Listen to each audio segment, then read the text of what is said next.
السلام علیکم دوستو، آج کی کہانی کا نام ہے سوکھی روٹی کا ذائقہ۔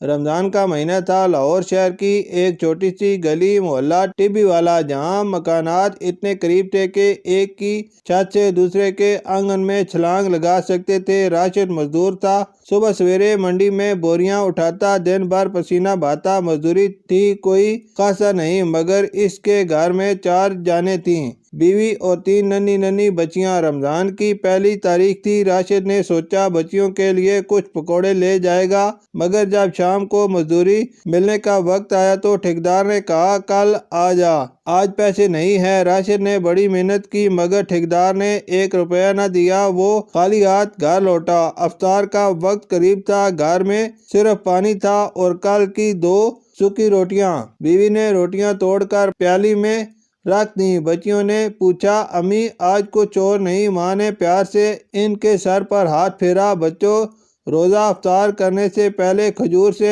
افطار کرنا سنت ہے، مگر آج پانی سے کرو گی تو اللہ تمہیں اور بھی زیادہ اجر دے گا۔ افطار کا وقت ہوا، اذان ہوئی۔ تینوں بچیوں نے پانی کا گھونٹ بھرا اور سوکھی روٹی کے ٹکڑے منہ میں رکھے۔ وہ مسکرا رہی تھی، مگر راشد کا کلیجہ پھٹ رہا تھا۔ وہ دیوار کے ساتھ بیٹھ گیا۔ اس کی آنکھوں میں آنسو تھے، مگر بچیوں کو کیا بتاتا۔ بیوی نے اسے صبر کرنے کا اشارہ کیا۔ راشد خاموش رہا۔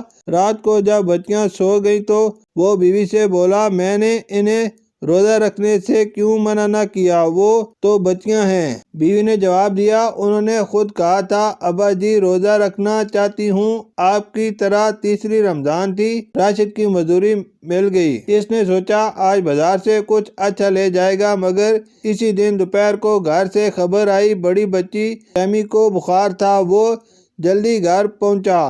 بچی کو تیز بخار تھا۔ بیوی نے کہا بہت کمزور ہے ابا، 2 دن سے روٹی اور پانی ہی تو ہے، کچھ اور نہیں۔ راشد نے اپنا سر پیٹ لیا۔ پھر ایک عجیب بات ہوئی۔ اگلے دن سے گھر میں خوراک آنے لگی۔ پہلے کسی نے 7 پیکٹ دیے، پھر کسی نے چاول اور آٹا۔ افطار کے وقت کباب، پکوڑے، جلیبیاں۔ راشد حیران تھا۔ وہ بیوی سے پوچھتا یہ سب کہاں سے آ رہا ہے؟ بیوی ہر بار جواب دیتی کوئی اللہ والا دے جاتا ہے ابا، مسجد والوں نے بتایا ہوگا، اللہ کے بندے بہت ہیں۔ راشد کا دل باغ تھا۔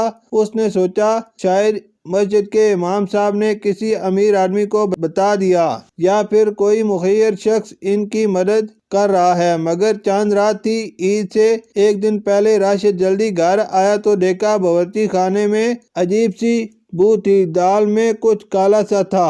اس نے سوچا شاید مسالہ زیادہ ہو گیا۔ وہ بیوی سے بولا دال میں کیوں کالا ڈال دیا؟ بیوی نے جواب دیا کچھ نہیں ڈالا ابا، ویسی ہی دال ہے۔ راشد نے منہ میں لیا تو ذائقہ عجیب تھا، کڑوا سا۔ اسے شک ہوا۔ وہ رات کو دیر تک جاگتا رہا۔ صبح عید کی نماز کے لیے اٹھا، واپس آیا تو دیکھا بیوی رو رہی ہے۔ اس نے پوچھا کیا ہوا؟ بیوی نے کوئی جواب نہ دیا۔ راشد نے اصرار کیا تو بیوی بولی راشد جو سامان آ رہا تھا وہ کسی اللہ والے کا نہیں تھا۔ راشد حیران رہ گیا، پھر کس کا تھا؟ بیوی نے بتایا بڑی بچی تیمی روزانہ افطار کے بعد گھر سے نکلتی تھی، میں نے سوچا پڑوسیوں کے بچوں سے ملتی ہے، مگر کل مجھے پتہ چلا وہ بازار جاتی ہے۔ راشد کی سانسیں رک گئیں۔ بیوی نے آگے بتایا وہ قریبی ہوٹل پر جاتی، کھانے منگواتی، مگر پیسے کہاں سے آتے؟ میں نے آج اسے پکڑ لیا۔ پوچھا تو رو پڑی، کہنے لگی امی میں روزانہ افطار کے بعد کچن کے برتن دھوتی تھی، ہوٹل والے نے مجھے کہا برتن دھو دو تو کھانا دوں گا۔ راشد کو یقین نہ آیا۔ اس نے بڑی بچی کو بلایا۔ تیمی نے آنکھیں نیچی کر لیں۔ ابا نے پوچھا بیٹا سچ بتا تم کیا کرتی تھی؟ تیمی نے کہا ابا آپ بہت تھک کر آتے تھے، امی روتی تھی، میری چھوٹی بہنیں بھوکی سوتی تھی، میں نے سوچا میں بڑی ہوں، میں کچھ کر سکتی ہوں۔ ہوٹل والے نے مجھے کام دیا، میں رات کو جاتی، برتن دھوتی، صفائی کرتی، وہ مجھے کھانا دیتا تھا، رات کو کباب بھی دے دیتا تھا۔ راشد کی آنکھوں سے آنسو بہہ نکلے۔ اس کی بچی جس کی عمر ابھی 12 برس تھی، رات کو ہوٹل میں برتن دھوتی تھی تاکہ گھر میں کھانا آ سکے، اور وہ سمجھتا تھا کہ کوئی اللہ والا دے جاتا ہے۔ اس نے بچی کو سینے سے لگا لیا، بولی ابا میں نے جو کالا دیکھا تھا وہ دال میں نہیں تھا، وہ میرے دل پر تھا۔ مجھے ڈر لگتا تھا کہ کہیں آپ کو پتہ نہ چل جائے، مگر آج عید ہے، میں نے سوچا سچ بتا دوں۔ راشد نے اس کے سر پر ہاتھ رکھا، اس کی آواز میں نمی تھی۔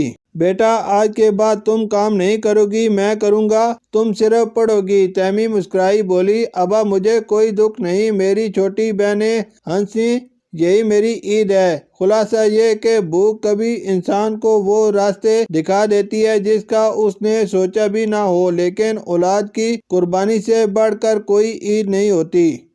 شکریہ۔